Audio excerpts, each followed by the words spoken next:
Yun na, good morning mga master. Wala nang paligid-ligid pa. Bike check na ng ating... Ano ba tawag ko rito, master? Gravel bike na ba tawag ko rito? Anyway mga master, eto na siya. Kung naalala nyo itong bike na to, pangatlo or I think pangalawang bike check ko pa lang ito mga master. Originally, road bike ito na doppelganger. Nabili ko siya dati mga master, siguro 2 years ago, ng 5,000 dito lang sa amin. Ngayon, ang para sa mga hindi nakapanood dati ng una kong upgrade dito mga master, ginawa ko dito is disc brake ko ito. Kasi originally ano to tawag doon, yung V-brake dito. So disc brake ko yan, pinahinangan ko. Ngayon para dito sa ating second bike check mga master, I think eto na yung last na update ko dito sa bike na ito.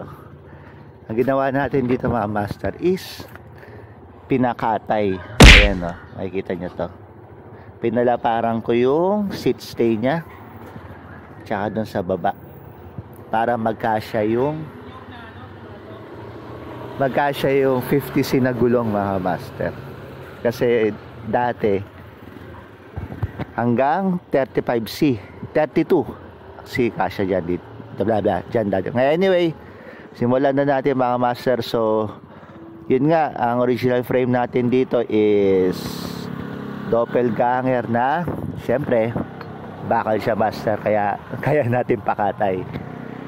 Tapos dito sa harap yung kanyang fork mga master, stock pa rin to, bakal pa rin to. Mapapansin nyo, ito yung lumang mga fork mga master, yung threaded pa. Ayan o, kita nyo, yung maliit yung size nito sa ordinary natin fork So sinusuksok yan, tapos yung stem tinotornilyo.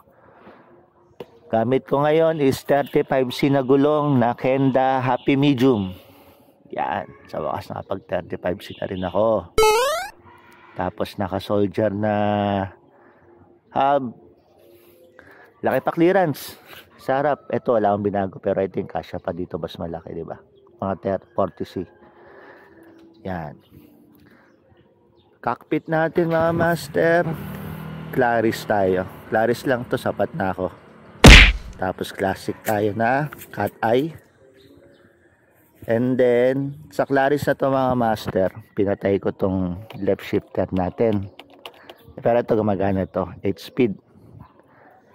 Kasi bababa tayo dito, ginagamit ko pa rin yung original shifter natin. Ito mga master is friction shifter sa kaliwa, tapos sa kanan 7 speed. Ngayon pinatay ko yung sa kanan naman yan, tapos ginamit ko pa rin yung 3x ko sa harap mga master. Ito gusto ko sa bike na to, naka 3x ako sa harap. 42T, 32 tsaka 20T.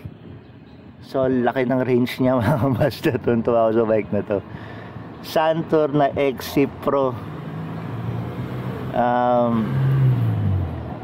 Santur Power Ring yan. So well, hindi rin yung problema, hindi siya Halotech, pero okay lang yan. Kaya sa likod 8 speed na 1132T. 32 ba ito? 30. Teka lang alam ko 32. 32 to? Oh, 32 siguro to. 32. 1132T na 8 speed sa likod. Tapos yan. Ito yung pagkahinang niya master. Ang ganda, kita mo. Ang linis. Ayan sa taas. Sa baba. Siyempre sunog yung mga pintura ko, pero ganda yan. Ginawan din niya ako ng mga cable guide. Yan. Tapos sa likod, ano pa ba? Ay, Sandali master, pakita ko sa inyo yung preno ko. Ito, matutuwa kayo dito.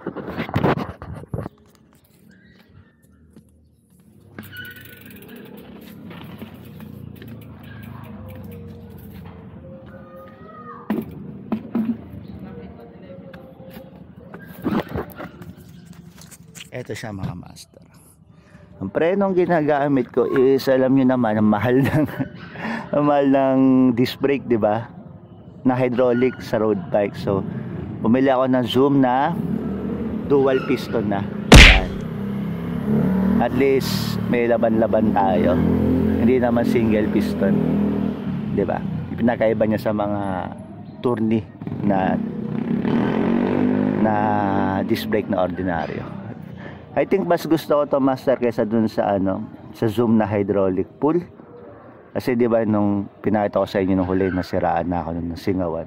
Pati kay Doc nasira na rin eh. So I think yung model na yung pangit talaga. Kung magpapalit ako hydraulic, hindi ko alam, TRP? Meron ba hydraulic yung TRP? Pero alam ko maganda rin yung mechanical ng TRP. Anyway, sipal na battle tawag dito, battle keep. Battle keep sa inuman yun na. Eto mga master, isa Shopee i-episode ko dapat ito na hiwalay ng salamat Shopee. Nabili ko to, tignan nyo.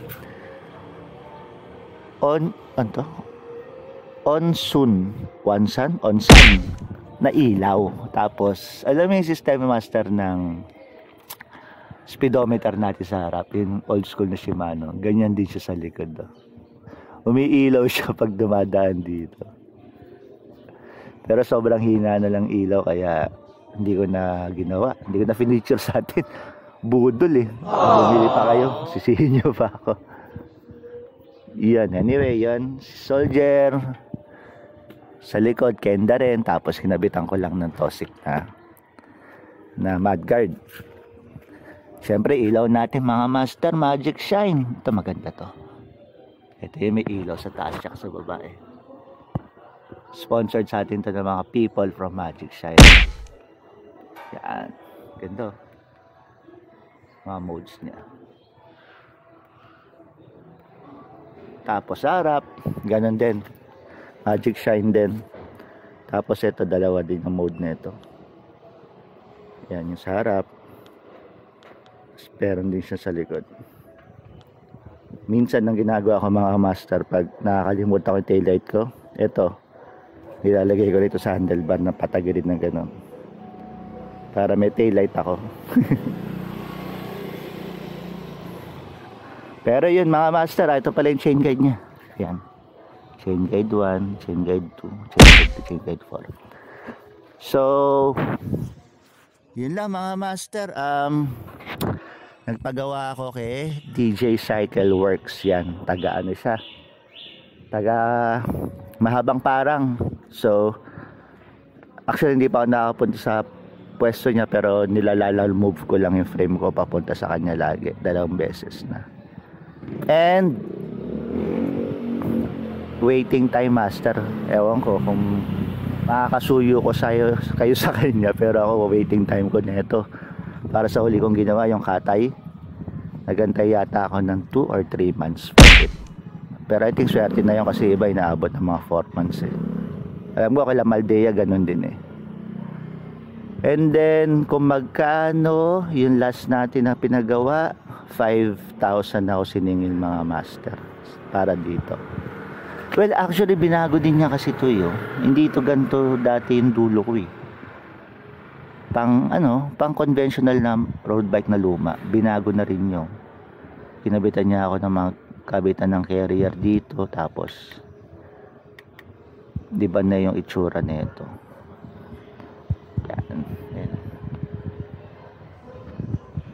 So pinag-isipan ko nga kung papipinturahan ko pa, iiwan ko na lang ganito eh. So yun, isang mabilisang bike check lang mga master. Tapos yan, siya yung ginagamit kong pamasok ngayon. Medyo tuwan-tuwa ako sa bike na to. Ito pala, seat post natin mga master. Nabili ko to sa Shopee. Naganap ako ng seat post na alam mo yun, hindi naka-offset sa likod. Kasi malaki yung frame na ito eh. Nasa lag 54 yata to, 52 eh. So, ang ginawa ko, kailangan ko ilapit yung upuan dito. Snakesing stem, di ba? So, yun lang mga master. Ano masasabi ko sa bike na to? I think yun na. Yun yung last upgrade ko dito. Hindi, joke lang. Papalit pa tayo ng gulong syempre. Mas malapad na konti. 40C. Tapos kung papalarin, baka makita ako ng 9 speed. 8x9 tayo, di ba? Pero yun na yun. Hindi na nagme-make sense ang 8x10. Ay, 8x10. 3x9 tayo mga master, sorry. Tapos hindi na siguro 3x10, no? Pag nag 10 speed ako, gagawin ko na 1x2. So yun lang mga master. Isang mabilisang bike check lang ng ating gravel, ay road bike to gravel. So yun, thank you for watching, salamat.